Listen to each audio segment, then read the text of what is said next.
essentiel. Après sa présentation hier par Sébastien Lecornu et son gouvernement, la programmation pluriannuelle de l'énergie, troisième du nom, fixe donc les objectifs de la France à horizon 2035.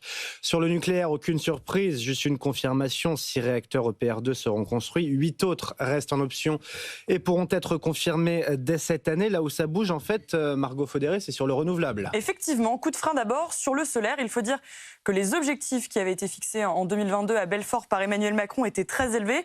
La cible est donc revue à la baisse. On passe de 55 gigawatts à 48 gigawatts seulement en 2030. Ralentissement prévu aussi du côté de l'éolien terrestre.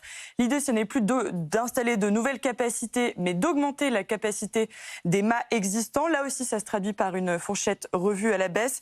Désormais, l'objectif se situe entre 35 et 40 gigawatts. C'est 11% de moins par rapport à la dernière PPE. Sur l'éolien en mer, pas de changement sur l'objectif. On vise toujours 15 gigawatts de puissance installée. En revanche, c'est la date qui est décalée de 2 ans, 2037 et non plus 2035.